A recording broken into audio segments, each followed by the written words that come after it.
Hello friends, this is JS Kamra from Pulse IAS Academy. So today we will complete this amendment chapter. Okay. One thing I want to make you clear that regarding the issues which are related to amendment process, like criticism of amendment process, then advantages of amendment process, pros and cons of Indian Constitution's amendment process, comparison of Indian Constitution amendment process with other countries amendment process. Okay, we will do it in the current section of the polity, that is after the polity is finished, in the contemporary polity. Okay, polity of today. Okay, so not in this traditional part of this polity, because this is we are doing until now we are doing traditional part of the polity. The regarding issues related to every topic, not only with the amendment process, but issues related to fundamental rights, related to directive principles, issues related to difference between fundamental rights and directive principles, the controversies related to directive principles and fundamental rights and fundamental duties, and the issues related to elections, electoral reforms, and issues related to independent bodies like CAG, UPSC, Election Commission. Okay, so we will do these issues later on. Okay, later on means after the end of this traditional part of the polity. So we will complete amendment process today. Okay, so yesterday we did the major part of the amendment process, like what is the procedure of the amendment process. Okay, we will today do the different types of amendment process in Indian Constitution. Okay, so the first type, we have three types of different amendments. Okay, the first is by simple majority. Okay, I already explained you what is simple majority, absolute majority, and special majority. Okay, so there is no need to explain it today. So what are those provisions? We will come directly to this. What are those provisions which come under simple majority? Okay, so those provisions which can be amended by simple majority of the parliament. Okay, I will, before telling these provisions, I want to make 2 points. Number one, there are some provisions only, some provisions, okay, which can be amended by simple majority. Number 2 point is this, that the provisions amended by this very amendment, that is simple majority, do not come under a special act, special amendment act. Okay, they do not come as a separate amendment. You got my point? They do not come as a separate amendment. For example, amendment number 72, amendment number 73, amendment 44th, amendment 42nd. Okay, so a particular number is not allotted to this type of amendment which is amended by simple majority. Why? Because first reason is this, that it requires a simple majority, and by when it is amended by a simple majority, it makes it an ordinary law, not a special law which is an amendment law. Okay, so when an amendment to a provision of the Constitution is made by simple majority, it is considered as a simple and ordinary law of the parliament. That is why it does not come under a special law of amendment act and is not allotted any amendment number. Okay, as I told you already. Okay, so what are those provisions which are amended by this type of amendment? Number one, you will be shocked to know, it is admission or establishment of a new state. admission of a new state in Indian territory. For example, if a country says, if a neighboring country says, I want to secede this territory and you take this territory, so it is called as admission of a new state into the Indian territory. Although this never happens, okay, this is there is very less possibility of such a thing happening, but still there is a provision in the constitution for that. Okay, so it comes like an ordinary law. Okay, and the second is formation of new state. This is very important because, and it is very controversial also, because you can see in India, when we got independence, we had fewer number of states than today. We had 14 or some odd states. Today we are more states, 28 states. Okay, why? Because we created more states by dividing a larger state into 2 or 3 states. For example, we divided UP, we divided MP, we divided this what you call it, this Andhra Pradesh, by making Telangana. Okay, so we also created different states, 2 states in fact, by dividing Punjab into 2 states, that is Haryana. We created Haryana. So we have created a number of new states, and in the future also we will be creating new states and new union territories, and that process will come under this simple majority is needed in this creation of new states. Okay, no special majority of the parliament is needed. Even you see that not even the consent of the state is required which is being divided. This is very controversial point. The state which is being divided into 2 or 3 states, the consent of that state is like, if it is asked to that state, okay, but if that state replies in no, that does not matter. Okay, the reply of the state does not matter.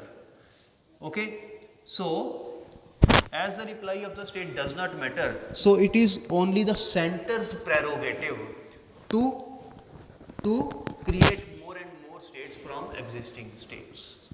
The states do not have any say in it.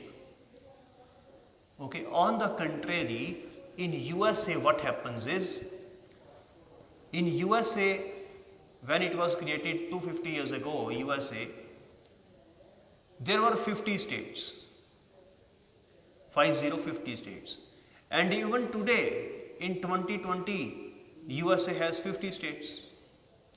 No new creation, no deletion of any state. Why? 2 points. Because number 1, USA is a true federation. It is a federation of states. That is why United States of America. In India, we do not have such a system.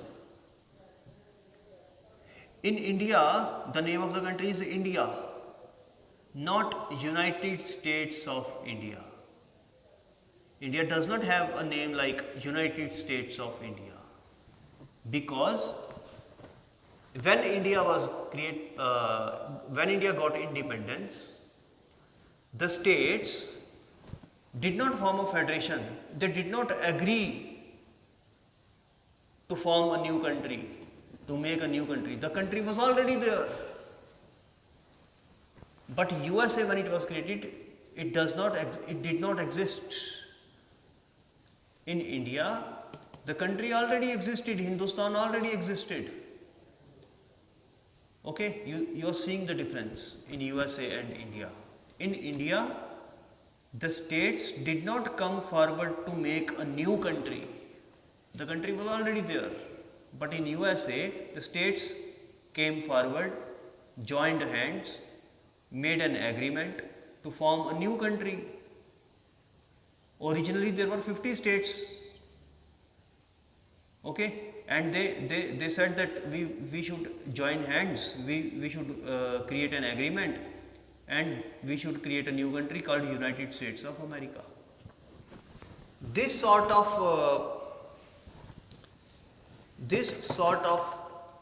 agreement was being tried for Europe also, and it was said that Europe will also become one country like USA, and it was said that United States of Europe will be formed to counter USA as a power center. And in the process, what happened? That an economic union was created, European Union was created, but it was an economic union, not a political union, right? It was an economic union. You saw that UK got out of that union recently. Okay? So, in Asia also, it was being said that it may be in future, it can happen. United States of Asia can become a new country. Okay? But it is just a talk and nothing fruitful has come until now. Okay? As in the case of USA. Okay, why this thing is there, that why such debates are started in the first place to create a new country from existing states? Because they have similar culture, similar climate, similar topography, similar language, and so on. But in India, it is not so. India may be having similar climate, but the culture is entirely different. The culture of North India and South India is totally different. The culture of East India and West India is totally different. So what is the result of that? Not only culture, but even the religions are different. Not only religions, but even the languages are different. There are thousands of languages in India which are spoken. There are thousands of ethnic groups, tribes, castes in India. In one religion, there are different castes. For example, in Sikhism also there are different castes. In Hinduism, there are different castes. Even in Muslims, there are different castes, Sunnis and Shias. Even in Christians, there are different castes, Protestants and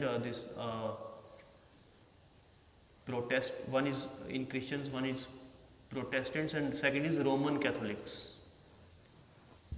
So, although Christianity is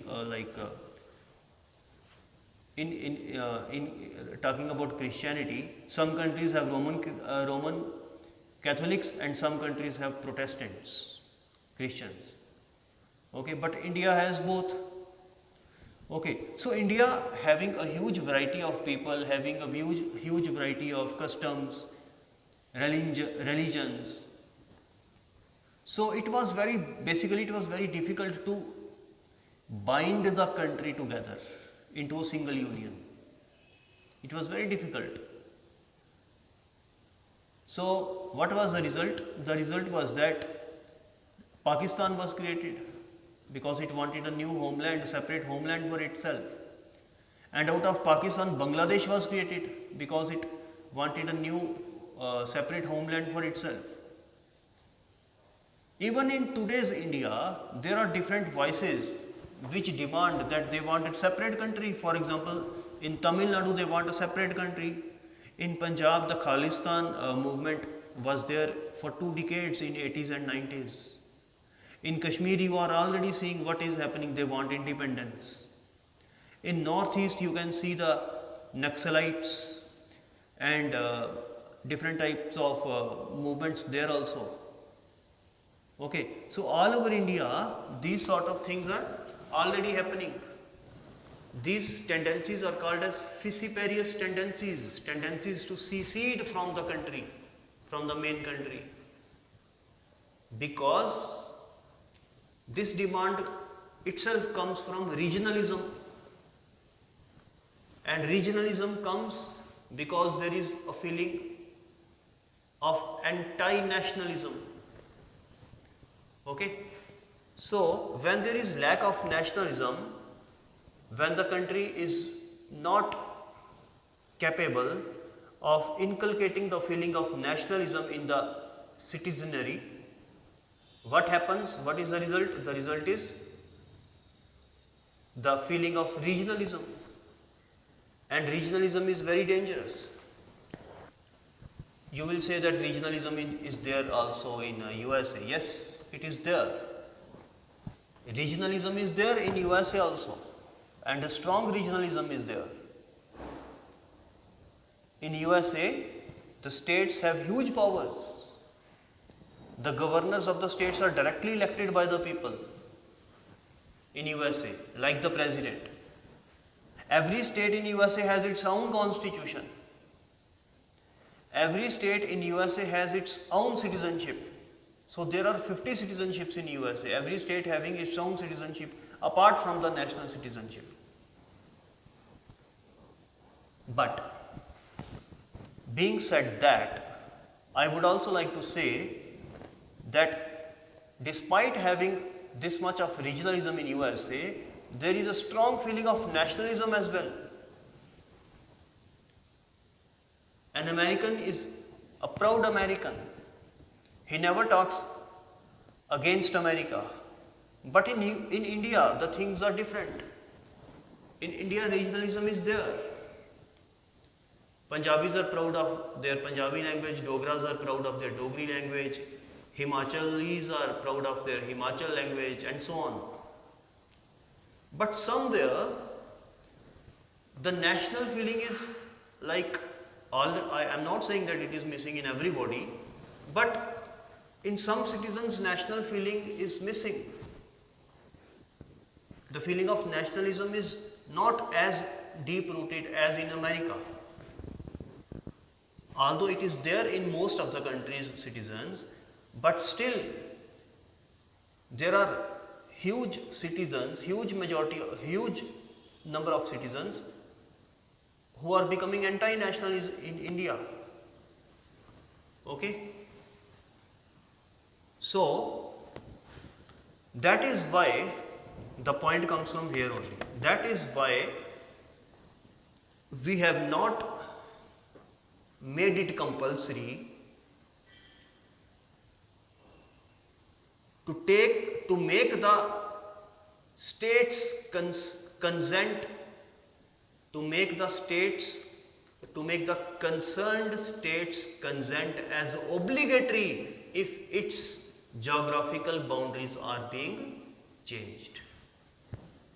We have not made it obligatory on part of the concerned state if we are going to change its boundaries. Okay, we ask the state that we are going to change your boundaries, and if the state says okay, then we will change, and if the state says no, even then we will change. So we have not made the consent of the state obligatory for changing its boundaries. If we had done so, what would have happened? No state would have agreed to changing its boundaries or changing its name, etc. because of regionalism. Okay, so that is why this second point, that is formation of new states, comes under simple majority, okay, of the amendment process. Coming to the third point, and that is again abolition or creation of legislative councils in the states. Abolition or creation of new legislative councils in the states. We all know that every state has a legislature consisting of a legislative assembly, but some states do have a legislative council as well. For example, in J&K it was there before it was a union territory. Okay, so if we are to create or abolish a new legislative council, it's a simple process. It can be done by simple majority of the parliament. Okay, next is the fourth point, emoluments and allowances and other privileges of the president, governors, speaker or judges. So if we have to change the emoluments etc. of the president, speaker, judges etc. or governors, we do not require a special majority of the parliament to change it. We only need a simple majority. Okay. Then quorum of the parliament. Okay, what is quorum? Quorum is the minimum strength needed to call it a sitting. For example, the strength of the Lok Sabha being 550. So what is the 1/10 of 550? It is 55.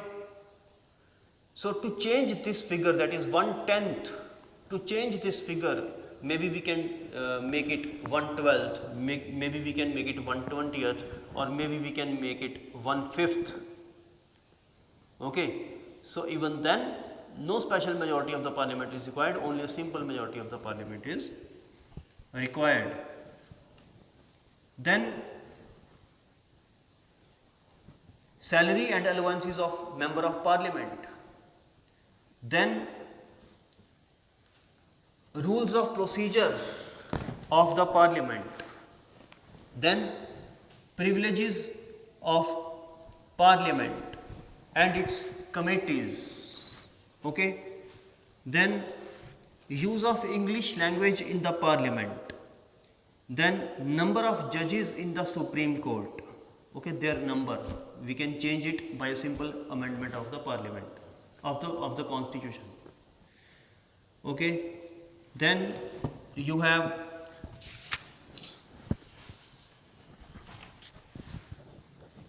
increasing or decreasing the jurisdiction of the Supreme Court, use of official language, where to use it or where not to use it, citizenship acquiring, okay, and termination, citizenships acquisition and its termination. Then we have elections to the parliament and state legislatures, elections. Then we have delimitation of the constituencies.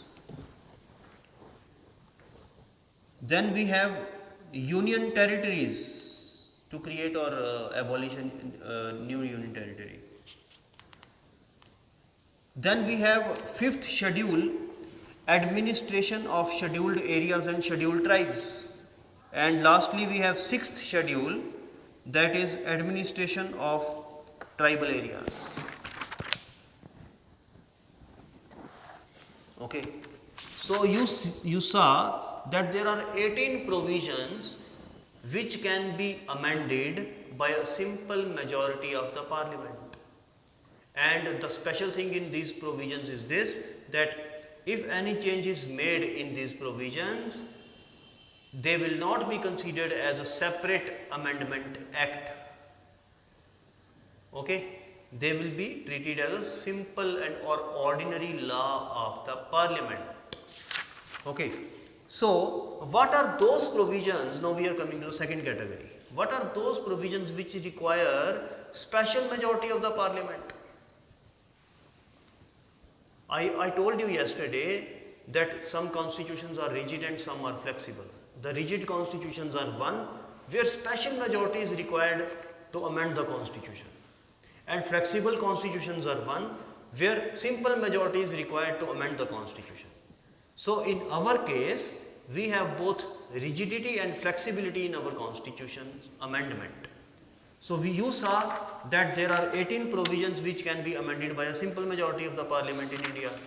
Now we will see what are those provisions which require special majority of the parliament, okay, to be amended. Okay, definitely these provisions would be very important because they need special majority of the parliament to be amended. So let us have a look on these provisions. Number one, fundamental rights. Of course, you know that our constitution or any of the world's constitution has the most important part, that is fundamental rights. Okay. So if we want to make any change in the fundamental rights, if we want to add a new right, if we want to delete a right, if we want to edit a right or modify a right, okay, then what is needed is special majority of the parliament. What is a special majority of the parliament? I told you yesterday. Second is directive principle of state policy, or DPSPs, or directives. What? Directive principles of state policy, which is also known as directives. If we are to make any change in this part of the constitution, that is part 4, so what is required? The requisition is what? Special majority of the parliament. Why? Because DPSP is very important part of the constitution. After fundamental rights, this is the part which is as important as fundamental rights. Okay, directive principles of state policy. And the third is provisions which are not covered under category 1, that is simple majority, and which is not covered under category 3rd, which we are going to do now. So those provisions which do not come either under first category or third category, they will come here in the second category. So what is there in second category? Fundamental rights, directive principles, and other provisions which are not covered in first and third category. Right?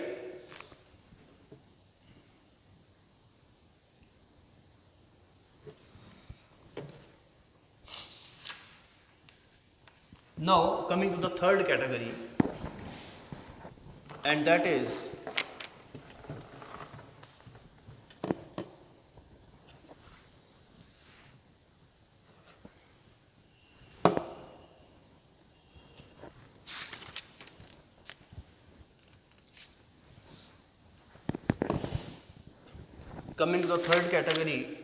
and that is amendment by special majority and the consent of the states. Now here it is very important that special majority of the parliament is needed, but apart from that, consent of 50% of the states is also needed to make an amendment in this case. Consent of 50% of the states is needed here. Okay, half of the states is needed here.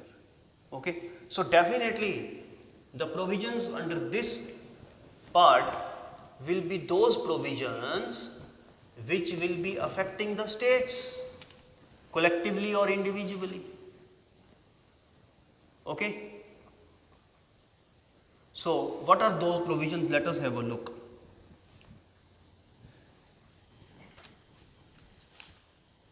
One point I want to make here is that what is the time limit given to the states to give their consent in this case? And the answer is there is no time limit as such for the states to give their consent to the center in this case. Okay, so no time limit is there. So let us have a look at the provisions. Number 1, election of the president and its manner.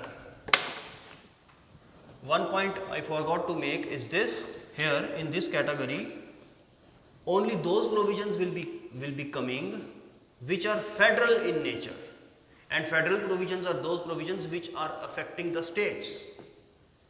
Okay, so the first provision which can be amended by this category, by this amendment, that is special majority and the consent of half of the states, is the first provision is election of the president and its manner.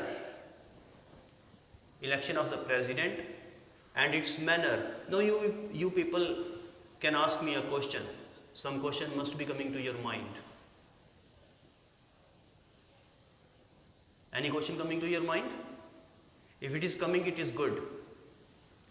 And that question is, sir, you said that federal provisions will come under this category. That is the provisions which will be affecting the states. But this provision is election of the president and the manner of that election. So how it is affecting the states? because the president belongs to the center. No, the president does not belong to the center only, he belongs to entire country. The president belongs to the center as well as to the states. Although the Indian president is not directly elected as the US president, but still in his election, in Indian president's election, the members of the parliament and the state legislatures cast their votes. And when the members of the state legislatures cast their vote into election of the president, it makes it a federal provision. States are being affected. So that is why this provision has come under this category. Coming to the second point, and that is extent of executive power of the union and the states. Extent of executive power of the union and the states. Now, extent of executive power, that is the power of the ministry, the CM, the Prime Minister and the Council of Ministers. So, up till where that power goes, the extent of that power, we are talking about that power here. So, the extent of executive power of the union and the states. If that power has to be cut or made more, increased, if we have to increase that power, we will have to amend it by special majority of the parliament and the consent of the half of the states. Third provision is Supreme Court and High Courts.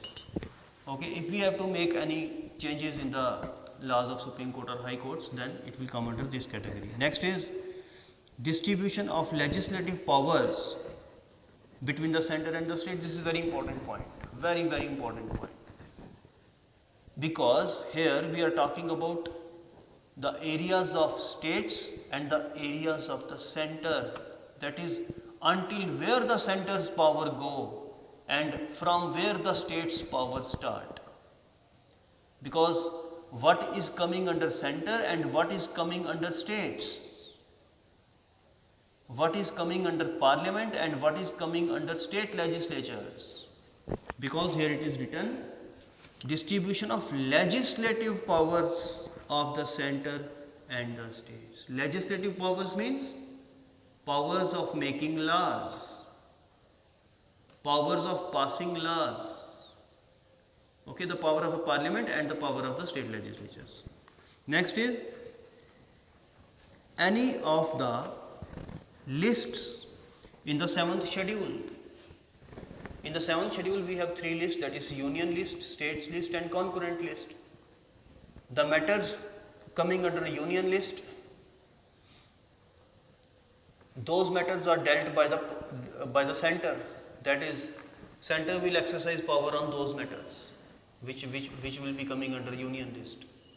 The matters coming under state list, only the state can exercise power on those matters.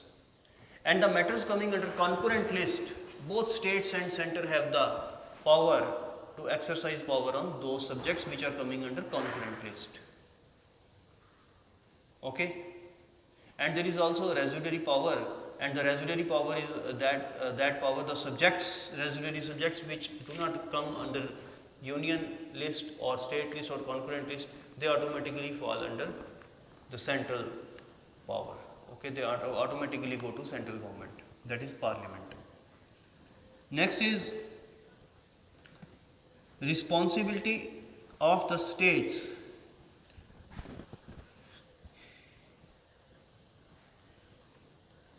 representation of the states in the parliament, that we are talking about Rajya Sabha. Representation of the states in the parliament.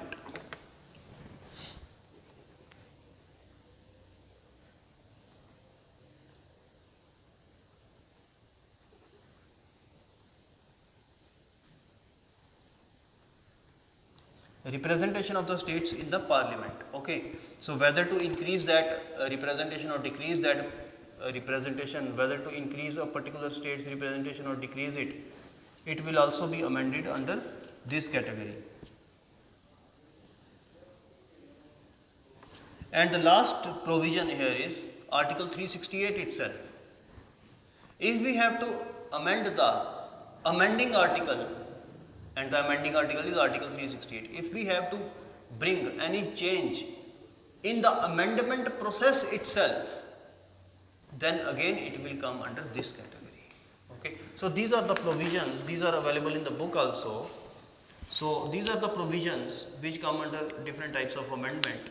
Hope you have understood it. Shortly I will be giving you a test on this, and I already told you that we will do its what you call it, we will do its that part which is controversies related to amendment process.